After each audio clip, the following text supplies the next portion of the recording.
Hi guys, মোৰ চেনেলটোলৈ পুনৰ আকৌ এবাৰ স্বাগতম জনাইছোঁ নতুন এটা ৰেচিপি ভিডিঅ'ৰ সৈতে। আজি মই আপোনালোকৰ আগত শ্বেয়াৰ কৰিব লোৱা ৰেচিপিটো হৈছে জালি কোমোৰাৰ বৰ ভাজি। আহকচোন কেনেকৈনো প্ৰস্তুত কৰে চাওঁ। জালি কোমোৰা বৰ ভাজি বনাবৰ বাবে এই ধৰণৰ এটা জালি কোমোৰা ল'ব বা ইয়াতকৈ সৰু ল'ব পাৰে। তাৰ পাছত ইয়াৰ শুংবোৰ ভালদৰে আঁতৰাই এই ধৰণৰ গুজি এডালেৰে বা কাটা চামুচ এপাতেৰে এই ধৰণে ফুটা কৰি দিব।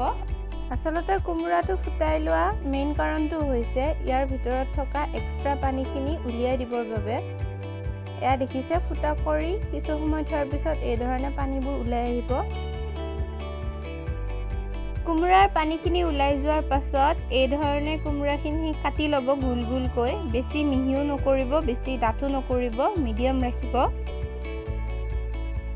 এতিয়া আহকচোন চাওঁ বেটাৰটোনো কি ধৰণে প্ৰস্তুত কৰা হয়। বেটাৰৰ বাবে 3 হেতা পিঠাগুড়ি লৈছোঁ। তাৰপাছত এয়া ক'লা মাহৰ দালি বটি লোৱা হয়, এইটো অপশ্যনেল হয়। তাৰপাছত ইয়াতে প্ৰয়োজন অনুসৰি নিমখ আৰু হালধি দিম। তাৰপাছত ইয়াত লাহে লাহে পানী দি এটা সুন্দৰ বেটাৰ প্ৰস্তুত কৰি ল'ম। বেছি ডাঠো নহয়, বেছি পাতলো নহয়, সেই ধৰণে। এয়া চাওক, বেটাৰটো প্ৰস্তুত হৈ গ'ল। বেছি ডাঠো নহয়, বেছি পাতলো নহয়, এয়া দেখিছে। এই বৰ ভাজি বনাবৰ বাবে ব্যৱহাৰ হোৱা ইনগ্ৰিডিয়েণ্ট এইখিনিয়ে। এতিয়া কেৰাহী এটা গৰম হ'বলৈ বহাই দিম। কেৰাহী গৰম হৈছে, ইয়াত এতিয়া মিঠাতেল দিম।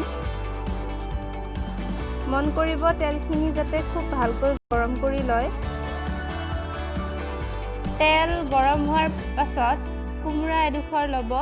তাৰপাছত বেটাৰত ভালদৰে ভিজাই বেটাৰখিনি লগাই ল'ব আৰু গৰম তেলত দি দিব।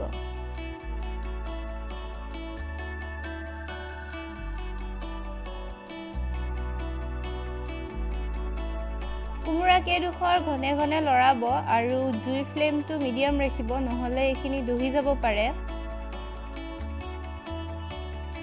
এইখিনি বৰ ভাজি মোৰ হৈ গৈছে, এইখিনি এতিয়া নমাই ল'ম। আপোনালোকক আৰু এটা পদ্ধতি দেখাম। ইয়াৰ পাছত এখন প্লেটত অলপ শুকান বেচন লৈ কোমোৰা এডোখৰ লেটিয়াই ল'ব। তাৰপাছত বেটাৰত দিব, তেলত দি দিব।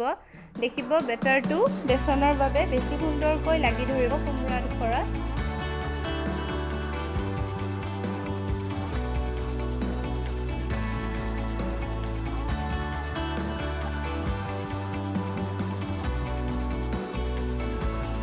জালি কোমোৰাৰ বৰ ভাজি খাবলৈ ৰেডি হৈ গ'ল।